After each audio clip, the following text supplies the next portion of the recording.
Hi everyone, welcome again in KBC Keshav Bhanu classes में आपका बहुत बहुत स्वागत है। जैसे कि आप सबको पता है, हम रीट लेवल फर्स्ट और सेकंड के लिए मैथमेटिक्स कर रहे हैं।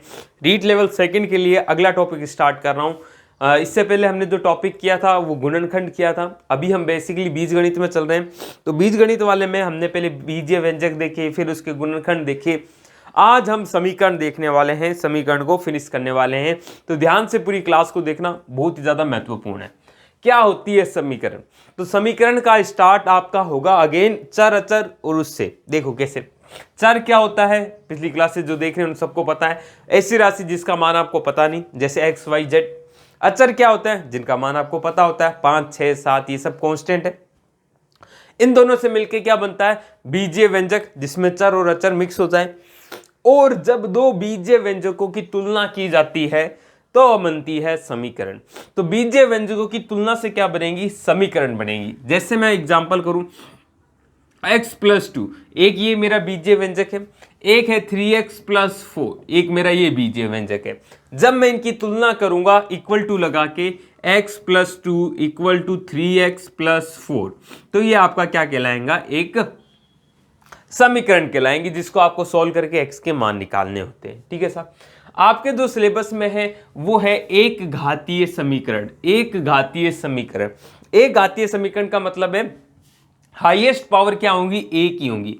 द्विघात यदि दो पावर होती, जैसे x² प्लस 3x प्लस 12, ऐसे ये जो है ये द्विघात समीकरण है। क्यों? क्योंकि यहाँ हाईएस्ट पावर क्या है? 2 है। आपके जो है एक घातीय है, मतलब इस तरह की इक्वेशन बनेगी। अब एक घात में भी आपके सरल हैं, वैसे है तो सरल, परंतु क्वेश्चन थोड़े डिफिकल्ट भी आ जाते हैं। मतलब आपको क्या है, वैसे तो सरल का मतलब होता है कि एक व्यंजक होना चाहिए, एक चर राशि होनी चाहिए, यानी आइदर x हो या फिर y हो। जैसे ये इक्वेशन है, यहाँ पे केवल एक ही चर राशि है। परंतु हम दोनों पढ़ेंगे जिसमें एक चर हो और दूसरे में दो चर हो। जैसे एक चर वाली तो ये होगी, दो चर राशियों वाली जैसे x+y equal to 4, x minus y equal to 3। तो इसमें x और y के मान निकालने होंगे, दो चर राशि होगी x और y, है ना। तो इन दोनों को सोल्व कैसे करना है, कैसे इनको सोल्व करना है, ये सब चीजें हमें देखनी है। ठीक है साहब। हाँ, और एक चीज और समझ लेते हैं, समीकरण के हल क्या होते हैं। समीकरण के हल, समीकरण होंगी तो कुछ ना कुछ हल निकलेंगे। मतलब क्या है? चर राशियों के वे मान जो उस दी गई समीकरण को संतुष्ट करें, समीकरण के हल कहलाते हैं। चर राशियों के वे मान जो दी गई समीकरण को संतुष्ट करें, वो आपके क्या कहलाते हैं साहब? समीकरण के सॉल्यूशन कहलाते हैं, हल कहलाते हैं। ठीक है, ये छोटी सी आपको ब्रीफ हिस्ट्री टाइप में मैंने बता दिया है क्या हम पढ़ने वाले हैं। अब एक एक करके पढ़ते हैं। पहले एक चर राशि वाले देख लेते हैं, फिर हमने देखना है दो चर राशि वाला। एक चर, हेडिंग डाल लीजिए, एक चर वाली समीकरण, इनके हल कैसे निकालने। बेसिकली हमें हल ही निकालने होते हैं, फोकस हमारा हल ही पे ही है। देखो, एक चर वाली समीकरण कैसे सॉल्व कर लेते हैं। जैसे एग्जांपल ले लेता हूं, x+2 is equal to x4 minus x। ठीक है साहब, ये आपके सामने की इक्वेशन है। तो x का मान निकालो। तो पहले चीज तो इक्वल टू को अच्छे से समझ लो। इक्वल टू से जब इधर उधर जाते हैं तो साइन यानी चिन्ह चेंज हो जाते हैं, चेंज हो जाते हैं। गुणा का भाग हो जाएगा, भाग का गुणा हो जाएगा, साथ में प्लस का माइनस हो जाएगा, माइनस का प्लस हो जाएगा। ये चीज ध्यान में रखना, ये गलती आप मत करना। छोटी सी चीजें आती होंगी आपको, उम्मीद करता हूं। कैसे सॉल्व करूंगा? अगेन है, इसको इधर लेके आऊंगा तो ये x है, इस +2 को उधर लेके जाऊंगा -2, यहां माइनस है, इधर आके प्लस x हो जाएगा। ये 2 प्लस का है, -2 हो जाएगा। तो x और x क्या है? 2x है, यहाँ 2 आ गया। x यहाँ ये 2 गुणा में है, इसका मतलब गुणा में है, उधर जाके भाग में हो जाएगा। 2/2 यानी कितना आया? 1 आंसर आ गया। तो x इजिकल टू 1 रखोगे तो 2 और 1 3, और 4 में से 1 घटाओगे 3। तो ये इसका हल है। आपका हल, जितने घात होती है उतने हल आते हैं। यहाँ पे घात एक ही है तो हल क्या आएगा? एक ही आएगा। ठीक है साहब। तो ये आपको सॉल्व करना है। तो एक चर वाली समीकरण बड़े आसानी से सॉल्व हो जाती है। पक्षांतरण करो, इधर उधर करो, और आप x क्या करो, जो चर राशि है उनको एक तरफ ले आओ, जो चर राशि थी उनको एक तरफ ले गया, और जो अचर राशि हैं उनको एक तरफ ले गया, और मेरा आंसर आ गया। और एग्जाम्पल कराऊं, और एग्जाम्पल कर लेते हैं। है ना। और एग्जाम्पल जैसे मैंने लिया x+1 बटा x+2, उसका मान क्या है 3/2 है, ठीक है साहब। तो x का मान निकालो। तो जब इस तरह होते हैं तो सबसे पहले क्या करना है, क्रॉस मल्टीप्लीकेशन कर लेना है। इसका गुणा इधर, इसका गुणा इधर, दो की गुणा पूरे से होगी तो दो की पूरी गुणा करनी है x+1 से, वो इक्वल टू होंगी x+3 की गुणा x+2 से, ठीक है साहब। दो की पूरी गुणा करो, 2 एकम 2 यानी 2x और 2 एकम 2, ठीक है साहब। यहाँ 3x और यहाँ 3 दूनी 6, ठीक है। अब मुझे पता है ये 2x इधर जाएगा तो थोड़ा सा जल्दी करने की कोशिश कर रहा हूँ। मुझे पता है इस 2x से इधर जाएगा -2x होगा, बचेगा कितना x। ये प्लस का 6 इधर क्या आएगा तो माइनस का 6 होगा, -6 और +2 तो कितना आया -4। तो x का मान क्या आ गया -4। वैल्यू प्लस नेगेटिव जीरो कुछ भी आ सकती है, आपको आंसर निकालना है। तो x का मान क्या आ गया -4 आ गया। इस तरह बड़े आराम से आप कर सकते हो। कुछ भाषा के क्वेश्चन मैं आपको कराता हूं ताकि आपको ज़्यादा समझ में आए, क्योंकि भाषा के ही क्वेश्चन में प्रॉब्लम होती है बेसिकली, ठीक है। तो एक सेकेंड रुकिएगा, मैं आपको क्वेश्चन देता हूँ। क्वेश्चन लिखिएगा आप, एक सेकेंड। किसी संख्या के तिगुने में, किसी संख्या के तिगुने में, या फिर चलो उससे पहले एक क्वेश्चन और करते हैं। ये क्वेश्चन कीजिएगा, x+1/2 plus x+2/3 that is equal to the x+3/4 plus x+4/5। ये क्वेश्चन करना है, ठीक है साहब। फिर हम भाषा में जाएंगे, थोड़ा सा इससे अच्छा कुछ चीज़ें सीख लेंगे। अब देखो, सबसे पहले तो क्या करो, कई तरीके हैं करने के। क्या साहब, इधर ले लो एलसीएम, तो 2 और 3 का एलसीएम, पहले इधर का सॉल्व करता हूँ। 2 और 3 का एलसीएम क्या आएगा साहब, 3 दूनी 6, 6 एलसीएम आ गया। यहाँ क्या आएगा, 2 का 6 में भाग दूंगा, बचेगा 3, 3 की गुणा ऊपर होंगी, पूरा कर देता हूँ 3x + 3, ठीक है साहब। 3 का 6 में भाग जाएगा, 2 आएगा, 2 की गुणा इसमें होने वाली है तो 2x + 2 दूनी 4, ठीक है साहब। 2 की गुणा कर दी, बराबर यहाँ पे है 5 चौक 20, 20 एलसीएम आ गया। 4 का भाग दूंगा तो आएगा 5, 5 की गुणा इससे करनी है तो ऊपर आएगा 5x + 5 दिए 15, प्लस कर रहा हूं 5 का भाग इसमें दूंगा तो आएगा 4, 4 का गुणा इसके करूंगा तो 4x + 4 चौक 16, ठीक है साहब। अब देखो, अब क्या कर सकते हो, ऊपर वाला सोल्व कर लो। 3 और 2 5x आ गया, प्लस 5 और 4 और 3 7 आ गया, ठीक है। अब इधर भी कर लूँ, 5 और 4 9x आ गया, और 15 और 16 आपके 31 आ गया। अपोन में जो चीज है इसको काटा जा सकता है, क्योंकि दोनों ही भाग में है, इसको काटा जा सकता है। यहां काट नहीं सकते थे, क्यों नहीं काट सकते थे, बीच में प्लस है, यानी पूरे में जब तक भाग ना आ जाए तब तक काट नहीं सकते। अब आप काट सकते हो, इसको क्या काट दो, इसको 3 से काट दो, 2 से 3 बार कट जाएगा, ये 10 बार कट जाएगा, सोलियत मिल जाएंगी, काम आसान भी बन सकता है। तो बट्टे में 3 है इधर, और इधर बट्टे में 10 है। अब क्रॉस मल्टीप्लिकेशन कर दो, इसकी गुना इससे, इसकी गुना इससे, 10 की गुना इससे होंगी तो 50x आ जाएगा, 10 × 5 50x, और ये आ गया 10 + 70, ठीक है साहब। इधर गुणा करूंगा, 9 की 9 18 होती है 27x, तो इधर आ जाएगा। 3 की गुना 1 से होगी तो 3 × 9 और 1 3 × 3 93 आ जाएगा। अब 27x इधर गया तो इधर ले आता हूँ 27x को, तो 50x में से 27x घटाया दिए जाएंगे, और उधर 93 में से आपको 70 घटा देना है, ठीक है। 27x घटाऊंगा तो बचेगा कितना 23x, और इधर भी देखो 93 में से 70 घटाओगे तो 23 आ जाएगा, 23 भाग में आएगा इधर, तो काट दो सीधा सीधा, एक बार आ जाएगा तो एक आंसर आ जाएगा। तो x की वैल्यू 1 पर ये समीकरण संतुष्ट हो जाएंगी, ये इसका मान है। आई होप समझ में आ गया होगा। किस तरह के भी हो, यहाँ पे अभी तक चल रही है एक चर वाली, एक चर है, देखो चर एक ही है, एक है ना। अभी तक कोई x है तो x ही रहेगा, y है तो y रहेगा, x y दोनों साथ में नहीं आए, ठीक है। अब कुछ भाषा के क्वेश्चन करते हैं ताकि आपको आइडिया लग सके कि आखिर आंसर आएगा क्या, भाषा से समीकरण कैसे बनाई जाती है, क्योंकि वहां पे बच्चा अटक जाता है, कोई ऑप्शन भी नहीं होता। समीकरण जैसे मान लो कि आपको आंसर नहीं आ रहा है ना, आप सोल्व नहीं कर पा रहे हो, तो ऑप्शन तो है आपके पास, ऑप्शन के जो मान है रख रख के भी चेक कर सकते हो, है ना। परंतु जब तक आपको भाषा में क्वेश्चन में समीकरण नहीं बनेंगी तब तक क्वेश्चन सोल्व नहीं करोगे। तो भाषा का एक क्वेश्चन कराता हूं, देखो देखिएगा। किसी संख्या के तिगुने में, तिगुने के तिगुने और 11 का योग 32 है। तिगुने, किसी संख्या के तिगुने और 11 का योग 32 है, तो संख्या बताओ। अगेन सिंपल सा ही क्वेश्चन है, परंतु थोड़ा सा लॉजिकल है, समझने की कोशिश करना। सॉरी, किसी संख्या के तिगुने और 11 का योग 32 है, तो कोई संख्या मैंने क्या मान ली, x। सॉरी भाई साहब, थोड़ी सी तबीयत में है, कोई बात नहीं। माना क्या, संख्या जो है वो क्या है साहब, x है। संख्या आपकी x है। क्वेश्चन कह रहा है संख्या का तिगुना और 11 का योग 32 है, तो संख्या का तिगुना कितना होगा, 3x, और 11 यानी प्लस 11, इन दोनों का योग है वो 32 के बराबर है।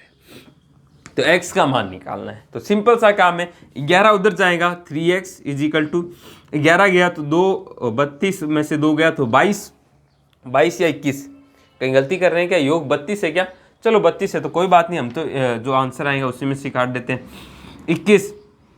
तो x का वैल्यू कितनी आ गई, 21/3 यानी 7 आंसर आ जाएगा आपका, 7वां संख्या है। तो इस तरह आपको भाषा के क्वेश्चन भी सॉल्व करने आने चाहिए, भाषा से समीकरण बनानी भी आनी चाहिए, ठीक है साहब। एक क्वेश्चन और कराता हूं, फिर हम 2 चर वाले में चलेंगे। क्वेश्चन आपकी स्क्रीन पे शो हो रहा है, वर्तमान में पिता की आयु पुत्र की आयु की 10 गुनी है। 6 वर्ष बाद पिता की आयु पुत्र की आयु की 4 गुनी होगी, तो प्रत्येक की वर्तमान आयु, देखो इसको 2 चर में भी कर सकते हैं और 1 चर में भी कर सकते हैं।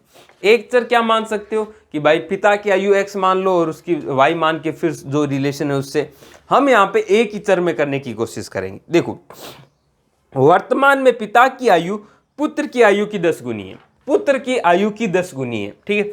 तो मैंने मान ली पुत्र की, वर्तमान में बात कर रहा हूं, वर्तमान की कहानी है सब। वर्तमान में पुत्र की जो आयु है यो मैंने x मान ली, ठीक है। तो यहां से इतना पक्का हो जाएंगी, पिता की आयु क्या हो जाएंगी, पिता की आयु इसकी 10 गुनी यानी 10x हो जाएंगी। यहां तक कोई प्रॉब्लम नहीं होनी चाहिए। पुत्र की आयु x थी तो पिता की आयु उसकी 10 गुनी यानी 10x हो जाएंगी, ठीक है। 6 साल बाद, तो 6 साल बाद की अगर मैं बात करूं, 6 साल बाद तो पिता की जो आयु या पुत्र की जो आयु है, पुत्र की आयु कितनी हो जाएंगी साहब, x + 6। मैं कहता हूं अभी मैं 10 साल का हूं, तो 6 साल के बाद कितना होगा, 10 + 6 ही होगा। तो ये x साल का है तो x + 6 साल का हो जाएगा। और जो पिताजी है उनकी आयु कितनी हो जाएंगी, 10x + 6, 10x + 6, 6 साल बढ़ गई। परंतु हमें कहा गया है जो पिता की आयु है पुत्र की आयु की 4 गुनी हो गई है। तो पिता की आयु है, जो पिता है वो पुत्र का 4 गुना हो गया है, ये कहा गया है, ठीक है साहब। तो रख लो, पिता की जगह हमारे हिसाब से कितनी होती, 10x + 6, 4 गुना है पुत्र की कितनी है, x + 6 है। हमारे हिसाब से ये आयु होनी चाहिए, परंतु इनमें बीच में संबंध दे रखा है कि ये जो पिता है वो पुत्र का 4 गुना है, तो इसका 4 गुना पिता के बराबर कर दिया। अब x का मान निकालना है, कर लो सोल्व। 10x + 6, 4 की गुणा अंदर करूंगा तो 4x और 6 चौक 24, 10x से ये कट गया तो 6x इधर बच जाएगा और 6 से इधर चले जाएगा तो 18 ये बच जाएगा। x की वैल्यू आ गई 3 साल, 3 साल है ना। x की वैल्यू 3 साल का मतलब है वर्तमान में पुत्र की आयु 3 साल होगी और पिता की 30 साल होगी। ये आपका आंसर आ गया। तो ये इस तरह के क्वेश्चन होते हैं जो कि आपके एक चर वाले क्वेश्चन होते हैं, एक चर वाली समीकरण। यहाँ पे आपने एक ही चर लगाया है, ठीक है सर। अब बात करता हूं अगला जो टॉपिक है, अगला जो पॉइंट है द्विचर वाली। देखो मैं फालतू का टाइम वेस्ट करने में ज्यादा विश्वास नहीं रखता, क्योंकि फटाफट सिलेबस एक बार फिनिश करना है। यदि सिलेबस में ही उलझे रहोगे तो प्रैक्टिस कब करोगे मेरे भाई। मिक्स क्वेश्चन की प्रैक्टिस इंपॉर्टेंट है। तो जो भी बच्चे यार हताइयों वाले हैं वो थोड़ा सा दिमाग को ट्रेंड करो यार, है ना, इस चीज़ के लिए। हताइयाँ बाद में कर लेंगे अपन, अलग से क्लास लगा लेंगे हताइयों की। अभी हमारा फोकस पूरा सिलेक्शन पे है, बोले तो अच्छे से प्रिपरेशन करने पे। थोड़ा सा फास्ट समझा रहा हूँ, जहाँ समझ में नहीं आता कमेंट करके बताना। जो समझ में नहीं आया पॉइंट उनको एक बार वापस से एक क्लास में समझा दूंगा। नहीं आता एक बार वापस वीडियो पीछे जाके देखो, समझ में आएगा यार, है ना। समझ में क्यों नहीं आएगा, आपके पास भी दिमाग है, आप भी अपना यूज कर रहे हैं, पूरा दिमाग, समझ में आएगा। थोड़ा सा देरी से आ सकता है, उससे क्या टेंशन है, पेपर से पहले समझ में आ जाना चाहिए, सब इक्वल टू हो जाएगा। ठीक है साहब, चलें आगे। अब बात करता हूं दो चर वाली। दो चर यानी एक्स और वाई दो चर होंगी। दो चरों की समीकरण को कैसे सॉल्व करते हैं, दो चरों वाली समीकरण। मक्खी एक बीच में आ रही होंगी आपके ना, कैमरे के आगे आगे घूम रही है, यहाँ पे तो कुछ मीठा भी नहीं है यार। चलो देखो एक सेकेंड, इसको हटा दिया जाए तो ज़्यादा बेस्ट रहेगा। चलो, दो चरों वाली समीकरण क्या होती है, जिसमें x और y दो चीज़ें आएंगी आपके। जैसे मैं एग्जांपल लूँ, x plus 2y equal to 4 है और x minus y equal to 1 है। ठीक है साहब, x minus y equal to 1 है। मैंने कोई भी दो इक्वेशन ले ली, यहाँ पे दो चर हैं, क्यों, x और y दो दो चर हैं। अब इनको सॉल्व करने के कई तरीके बनते हैं भाई। कुछ तो ऐसे x y और कांस्टेंट बट्टे में ये करते हैं, वो भी एक मेथड है। परंतु दो मेथड जो मुझे ज़्यादा बेस्ट लगते हैं वो ये हैं कि आप या तो यहाँ से एक की कांस्टेंट की एक वेरिएबल की वैल्यू निकाल के उसमें रख दो। मतलब क्या करो, यहाँ से किसी से भी, मैंने यहाँ से निकाला यार x की वैल्यू निकाल लेता हूँ। x की वैल्यू क्या आ जाएंगी, 1 प्लस वाई, y इधर जाके प्लस का हो जाएगा। तो 1 प्लस वाई को दूसरे वाली समीकरण में रख दूंगा तो x हट जाएगा और वो एक चर की समीकरण हो जाएंगी। तो x की जगह क्या रख दिया, 1 plus y plus 2y equal to 4, y और y 3y हो गया, ये 4 इधर जाके एक इधर चला गया तो माइनस का 3 हो गया, 4 में से 1 गया, 3 बच गया। y की वैल्यू क्या आ गई, 1 आ गई, है ना। 3 का भाग उधर जाएगा तो 1 आ जाएगा। y की वैल्यू 1 आ गई तो x की वैल्यू क्या आ जाएंगी, x आ जाएगा 1 प्लस वाई है तो 1 प्लस 1 इजिकल टू 2। ये एक पहला तरीका है कि एक वेरिएबल की वैल्यू निकालो, उसको दूसरे में रख दो, फिर वो एक वेरिएबल में आंसर आने लग जाएगा, एक का निकाल के दूसरा का निकाल सकते हो। दूसरा तरीका क्या है, दूसरा तरीका है इन दोनों में से किसी एक का गुणांक कांस्टेंट कर लो, मतलब बराबर कर लो, कांस्टेंट क्या, या तो x का या y का। तो मैं देख रहा हूं यहां पे ऑलरेडी x का गुणांक क्या है, बराबर है। x का गुणांक क्या है, बराबर है। मान लो यहां पे 2 लिखा हुआ होता तो क्या करते हैं, या तो इधर 2 की गुणा कर दो, पूरी इक्वेशन को किसी एक वैल्यू से गुणा करने पे उसके मान पे कतई कोई फर्क नहीं पड़ता। इस पूरी इक्वेशन को मैं 5 से गुणा कर दूं तो भी वही है, इसके हल वही आएंगे। यदि मैं इसको भी 7 से कर दूं तो भी वही आएंगे। बस शर्त इस पूरी को करना है, इधर कर दिया इधर नहीं करा तो गलत हो जाएगा।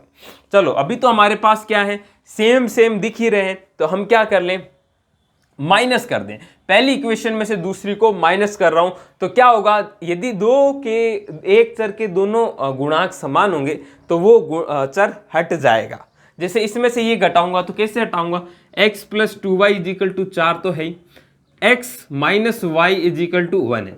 घटाना है तो नीचे वाले के साइन चेंज कर दो, प्लस माइनस कर दो। घटाना है तो साइन तो चेंज हो गया ना, जब माइनस की गुणा होगी तो चेंज हो गई।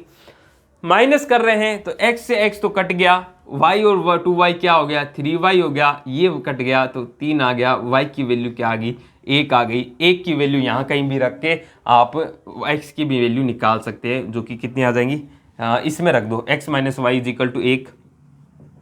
y की वैल्यू क्या है, 1 है, तो x minus 1 equal to 1, x equal to 2 answer आ गया।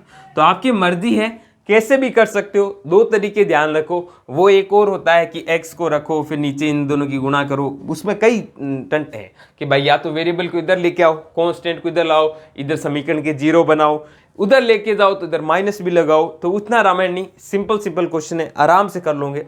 कभी भिन्न रूप में आ जाए तो घबराना मत, आपको कर लेना है, ठीक है सब। तो ये दो चरों की समीकरण करने के तरीके होते हैं। कुछ क्वेश्चन जो आपके रीट में पूछे गए हैं इसी से ही पूछे गए, है ना। तो वो क्वेश्चन हम करते हैं, अभी आपको शो करते हैं, फटाफट उन क्वेश्चंस को हम करेंगे ताकि आपको एकदम समझ में आए चीजें समझाना मेरा प्रयास रहता है कि मैं आपको समझा सकूं और कम से कम समय में, है ना, ज़्यादा से ज़्यादा आउटपुट निकाल सकें। चलो हम क्वेश्चंस करते हैं। एक सेकेंड, पिछले साल के आपके क्वेश्चंस में एक बार निकाल लूँ। हाँ साहब, एक सेकेंड ना, इसके नोट्स भी आपको जल्द ही मिल जाएंगे, कोई बड़ी बात नहीं है। देखिएगा, हाँ रीट में पूछे गए क्वेश्चन है साहब, ये तो प्यारे से क्वेश्चन है। देखिएगा क्वेश्चन क्या कह रहा है, 2x minus 5y minus 16 equal to 0 है और 3x +4y minus 1 equal to 0 है। तो x प्लस वाई का मान बताओ। बहुत सिंपल क्वेश्चन है, सिंपल क्वेश्चन है, simple question. x plus y का मान तब निकालोगे ना जब आपको यहाँ पे x और y का मान पता होगा, तभी तो निकाल पाओगे, है ना। तो उसको तो बाद में देखते हैं, इन दोनों से x और y का मान निकालते हैं। मुझे यहां दिख रहा है 2, इधर 3, 5 और 4, तो मैं किसी एक को बराबर कर लेता हूं, किसी एक कांस्टेंट को बराबर कर लेता हूं।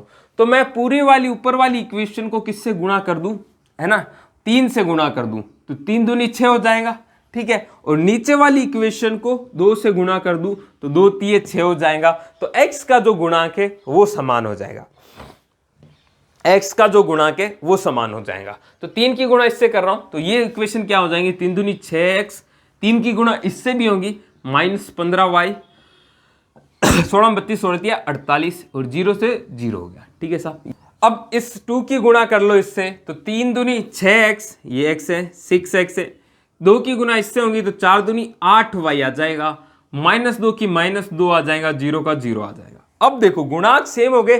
अब कहानी क्या है, अब माइनस कर लो, माइनस कर लो, तो माइनस करने हैं तो साइन चेंज कर लो, माइनस, इधर प्लस का माइनस, यहाँ प्लस का माइनस का प्लस, और यहां करो तो प्लस का माइनस कर लो, कोई टेंशन नहीं, 0 में से 0 की कोई रामायण नहीं है। तो 6x और -6x काम खत्म, -15y और -8y। देखो हम अब माइनस नहीं देखना, अब हम ऑलरेडी साइन चेंज कर चुके हैं, मतलब अब प्लस की तरह बिहेव करना है। -15 और 8 यानी माइनस का कितना हो गया साहब, 23y, और ये -48 और प्लस का 2 यानी माइनस का 46 आ गया, दैट इज इक्वल टू 0।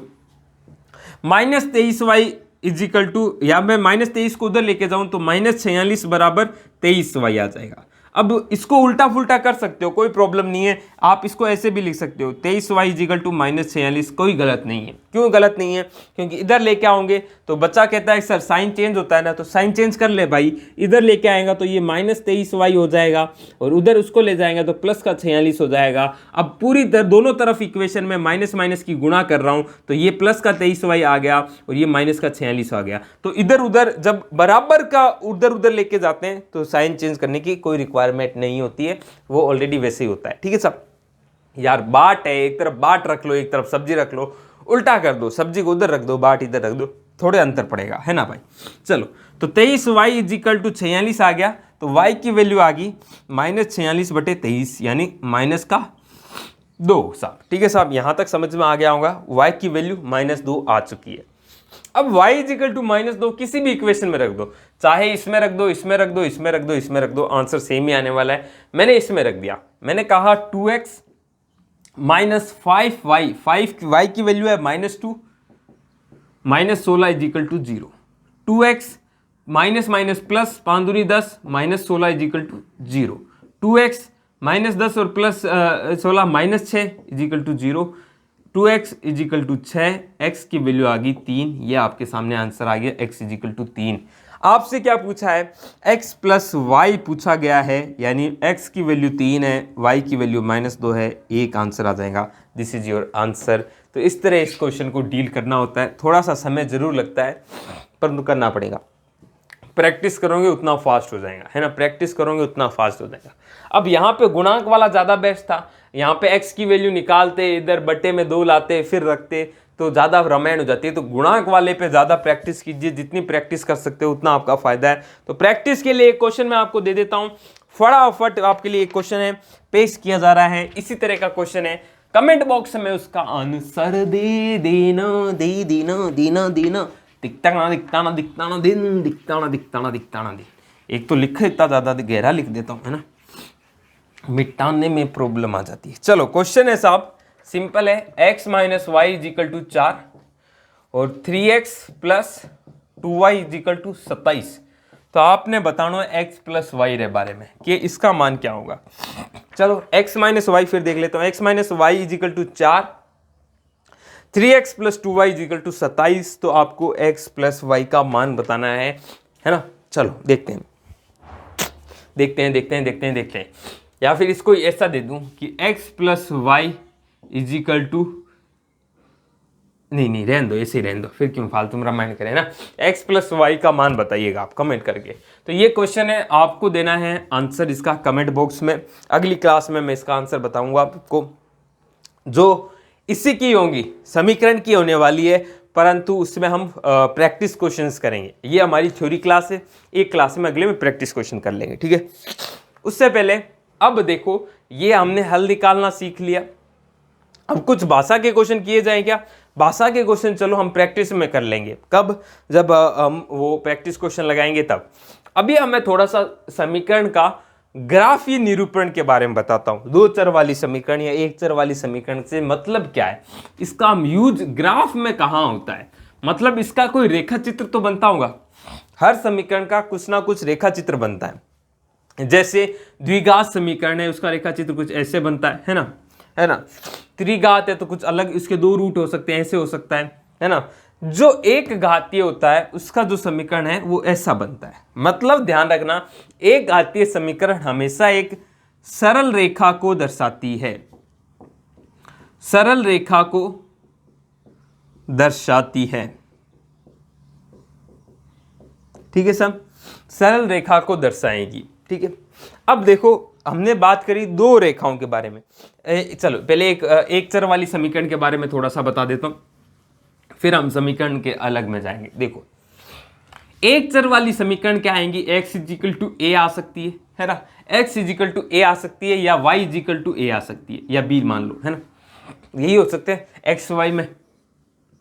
तो x इजिकल टू जो a है, इसका मतलब क्या है? यदि मैं इसको एक ग्राफ में बनाऊं तो x equal to a, y की कोई भी वैल्यू हो, x का मान a होना चाहिए। इसका मतलब ये, आपको ये पता है ग्राफ में ये x एक्सिस होती है, ये आपकी y एक्सिस होती है। x का कोई भी मान हो, सॉरी y का कोई भी मान हो, आपको कंडीशन केवल एक दी हुई है, x इजिकल टू ए आनी चाहिए। तो y का कोई भी मान हो, y का मान 1 ले लिया, 2 ले लिया, 3 ले लिया, इधर -1 आ गया, इधर -2 आ गया, x की वैल्यू a होनी चाहिए। तो मान लो मैंने माना a कहाँ है? यहाँ है, ठीक है, सॉरी। तो a है तो x की वैल्यू 1 के लिए भी a है, 2 के लिए भी a है, 3 के लिए भी a है। तो आपकी जो ये समीकरण, जो रेखा बनेगी वो y एक्सिस के समांतर बनेगी। तो x equal to a y axis के समांतर होती है ना। y एक्सिस के क्या होंगी? समांतर होंगी। देखो ये समांतर रेखा है y एक्सिस के। ऐसे ही y इजिकल टू b, मतलब x का कोई भी मान हो, आपका y की वैल्यू ये कांस्टेंट रहनी चाहिए। तो ये कांस्टेंट रहेगी। देखो इसके लिए भी y b है, इसके लिए भी b है, या फिर -b है तो ऊपर आ सकता है ना, +b है तो ऊपर आ सकता है, सॉरी ये माइनस है तो इधर आ सकता है। ये जो रेखा होंगी वो x एक्सिस के समांतर होगी। भाषा के क्वेश्चन है, पूछे नहीं गए, परंतु पूछ ले तो आपका गलत ना हो, इसलिए मैं आपको रेखीय निरूपण भी बता रहा हूं। ठीक है साहब, समांतर समझ में आ गई? ठीक है साहब।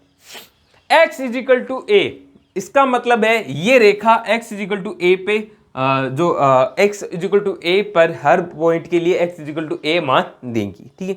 इतना आपको पता होना चाहिए मोटा मोटी।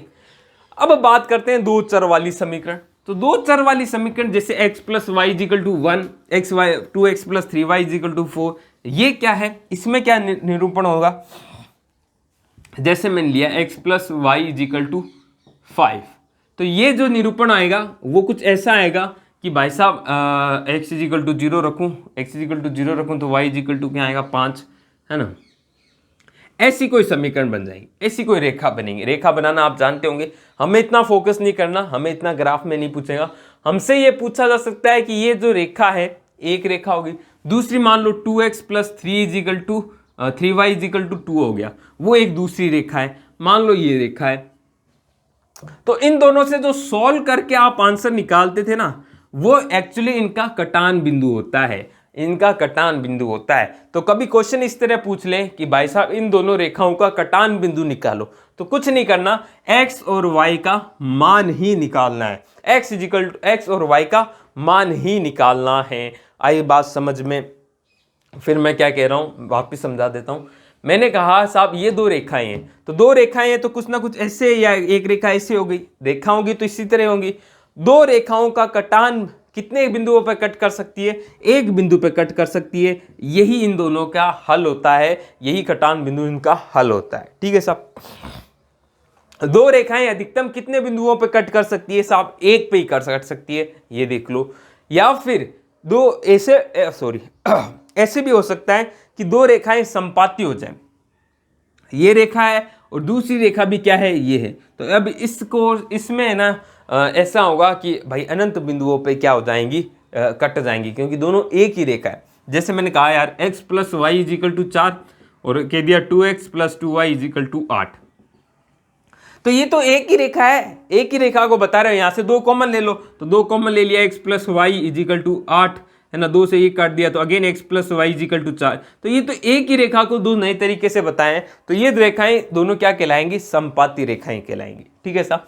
अब बात करते हैं थोड़ा सा, इससे छोटी सी चीज और बता देता हूं। यहां से मुद्दा जो निकल के आया है कि कटान बिंदु क्या होता है, हल ही होता है। अधिकतम कितने भाई साहब, वैसे तो अनंत हो सकता है, वो क्वेश्चन पूछने पे है 2 असंपाती रेखाएं पूछ ले तो इसका मतलब एक ही बिंदु पे कट करेंगी। ठीक है। अब एक और टॉपिक रहा है, लास्ट टॉपिक इसी के चीज के लिए, जो आपका भाई देखें समीकरण निकाय के बारे में होता है। क्या होता है समीकरण निकाय? देखो किसी भी समीकरण को आप जो 2 चरों वाली है उसको किस रूप में दर्शा सकते हो, उसका साधारण रूप होता है ax plus by plus c is equal to 0। होता है कि नहीं होता?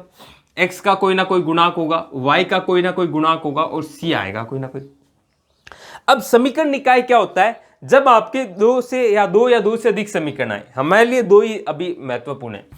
एक समीकरण मैंने मान ली a1x plus b1y plus c1 is equal to 0, दूसरी मान ली a2x plus b2y is equal plus c2 is equal to 0। ठीक है साहब, ये 2 आपके लिए समीकरण हमने मान लिए। अब आगे क्या करना है, आगे ध्यान रखना। अब आपको ये 2 समीकरण है, तो इन 2 समीकरणों में क्या संबंध हो सकता है? एग्जाम्पल आप ले लें 2x प्लस 3y ऐसे, है ना, a1 कोई ना आएगा, a2 कुछ आएगा कुछ आएगा। ठीक है। अब इन 2 रेखाओं के मध्य क्या संबंध हो सकते हैं? तो 2 रेखाएं क्या हो सकती है, 2 समीकरण यानी 2 रेखाएं, या तो इस तरह एक दूसरे को काट दे, या दूसरा क्या हो, समांतर हो, कहीं काटे ही ना, या फिर क्या हो सकता है, संपत्ति हो, यानी एक के ऊपर एक हो। ठीक है साहब, इसको क्या कहेंगे, प्रतिच्छेदी रेखाएं, प्रतिच्छेदी रेखाएं। ठीक है साहब, ये आपकी क्या होगी, समांतर, समांतर रेखाएं, और ये आपकी क्या होगी, समपाती रेखाएं, समपाती रेखाएं। ठीक है। तो ये पता कैसे लगाएं कि ये समीकरण दी हुई है, बिना उसका ग्राफ पे निरूपण किए हुए, ग्राफ पे बनाए बिना कैसे पता करें? तो वो पता चलता है इसके गुणांकों से। देखो गुणांक क्या है, a1/a2 निकालें, b1/b2 निकालें और c1/c2 निकालें। मतलब अनुपात निकालना है x के गुणांकों का, y के गुणांकों का और कांस्टेंट टर्म का। कांस्टेंट को इधर लिया है ना, c1 दोनों तरफ, एक ऐसा नहीं कि इधर 0 बने इधर 0 ना बने, ऐसा मत करना, दोनों को 0 के इधर लिया है, एक तरफ 0 रहना चाहिए। ठीक है। समांतर के लिए भी देखो बनाए लिखें, दोनों जगह लिख लेता हूं, फिर आपको बताता हूं रिलेशन क्या होता है। a1/a2, b1/b2 और c1/c2। अगर अगर अगर ऐसा होता हो कि साहब तीनों का जो अनुपात है वो बराबर हो, तीनों ही बराबर हो, तो ये कौन सी रेखाएं हो जाएगी, समपाती रेखाएं। क्या कह रहा हूं, तीनों का अनुपात क्या हो, समान हो, तो समपाती रेखाएं। यदि यदि पहले वाले 2 यानी x और y का जो अनुपात है गुणांकों का वो तो समान है, परंतु c1 और c2 के समान नहीं है, मतलब कांस्टेंट टर्म के अनुपात के बराबर नहीं है, तो ये रेखाएं क्या हो जाएंगी, समांतर रेखाएं। ये रेखाएं कहलाएंगी समांतर रेखाएं। ठीक है। और जब तीनों ही बराबर नहीं हो तो क्या कहलाएंगी, प्रतिच्छेदी रेखाएं होंगी। ये संबंध होता है, इससे आप डायरेक्ट निकाल सकते हो। अब क्या कहा जा सकता है, यहां पे एक हल निकलता है, एक हल निकलेगा, यहां कोई हल नहीं है, शून्य हल है, कहीं कटेंगी नहीं, तो हल क्या मतलब है, शून्य हल है।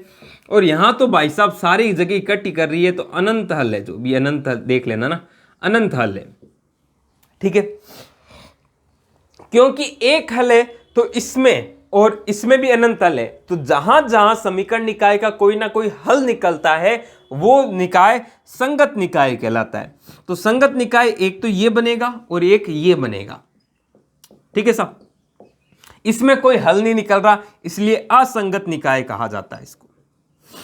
ठीक है साहब, यहां एक हल निकल रहा है क्योंकि दूसरा कोई हल नहीं निकल रहा है यहां पे, तो इसे अद्वितीय हल भी कहा जाता है। अद्वितीय हल के लिए ये कंडीशन होती है। ठीक है। और अनंत हल है तो इसको भी एक नाम दिया जाता है, शून्योत्तर हल। नाम याद रखना यार, शून्योत्तर हल। ठीक है। कह देगा दिए गए समीकरण के शून्योत्तर हल है और एक कांस्टेंट दे देगा, उसका मान निकालना होगा, तो तीनों को बराबर करके आप कर सकते हो। ठीक है। और क्या कह सकता है, हाँ, इस तरह की समीकरण निकाय को क्या कहा जाता है, अविरोधी। एक सेकंड दोस्तों, अविरोधी क्यों कह रहे हैं, क्योंकि यार कहीं ना कहीं कट रहे हैं, एक हल दे रहे हैं आपको, तो यह अविरोधी है। ये तो विरोधी है, एक दूसरे की तरफ आना ही नहीं है भाई, पास पास आना ही नहीं है, कटना ही नहीं है, तो ये क्या कहलाता है, विरोधी। ठीक है साहब। बाकी बचा जो ये थर्ड वाला है, ये तो एक दूसरे पे डिपेंड ही है ना, एक दूसरे पे पड़े हुए हैं, तो ये कहलाते हैं आश्रित। ठीक है साहब, आश्रित समीकरण निकाय। तो ये मोटा मोटी आपको पता होना चाहिए, विरोधी अविरोधी आश्रित, शून्योत्तर हल, अद्वितीय हल, संगत संगत असंगत, एक हल, शून्य हल, अनंत हल, संपाती समांतर प्रतिच्छेदी। अब क्वेश्चन कैसे बन सकता है वो उसके बारे में मैं आपसे डिस्कशन करता हूं। ये रहा ना, ये मैंने कहा साहब दिए गए समीकरण 2x प्लस 3y प्लस 4 और 4x plus 6y plus 1 equal to 0 के कितने हल होंगे। तो हल के ऑप्शन 3 है, या तो 1 होगा, या 0 होगा, या अनंत होगा। कैसे पता करूंगा, अनुपात निकालो, 2/4, 3/6, 4/1 कट सकता है, 1/2 हो गया, 1/2 हो गया, ये तो 4/1 ही रहेगा। तो मुझे पहले वाले दो तो समान आ रहे हैं, तीसरा अलग आ रहा है, तो कौन सा वाला कंडीशन होगी, ये वाली कंडीशन होगी, तो अनंत हल नहीं होंगे, इसका हल होंगे 0। तो आंसर क्या जाएगा, 0। तो इस तरह के क्वेश्चन पूछे जा सकते। मैंने इसी में ये कहा कि भाई साहब दी गई समीकरण के शून्य हल है, या दी गई समीकरण समांतर रेखाओं को प्रदर्शित करती है, तो बताओ, या दी गई समीकरण विरोधी समीकरण हैं, तो ए का मान बताओ। तो बात तो इसी की हो रही है ना। तो इसके लिए क्या होगा, 2/4 इक्वल होने वाला है 3/1 के, यस और नो, क्योंकि ये दोनों अनुपात सेम होंगे, तभी तो ये कंडीशन फुलफिल होंगी। नॉट इक्वल टू को छोड़ो, क्योंकि अपन उससे मतलब ही नहीं है ना, हमें तो ए का मान निकालना है। तो 1/2, तो ए की वैल्यू क्रॉस मल्टीप्लीकेशन करोगे तो वैल्यू आ जाएगी 6, तो ये आपका आंसर हो जाएगा। तो इस तरह के क्वेश्चन पूछे जाते हैं, ज्यादातर इसी से ही पूछे जाते हैं। ठीक है साहब, तो आई होप समझ में आए होंगी। ये थी आज की क्लास, ये आपकी समीकरण के क्वेश्चंस थे कुछ, है ना। अब करेंगे अगले लेक्चर में बहुत सारे क्वेश्चन इसी समीकरण से रिलेटेड। ठीक है साहब, तो कैसी लगी क्लास, समझ में आया कि नहीं आया, कमेंट करके जरूर बताना। अच्छी लगी तो लाइक करना, नहीं हो तो सब्सक्राइब करके बेल आइकन हिट करना। मिलता हूं नए लेक्चर में, तब तक के लिए अलविदा। जय हिंद, जय भारत।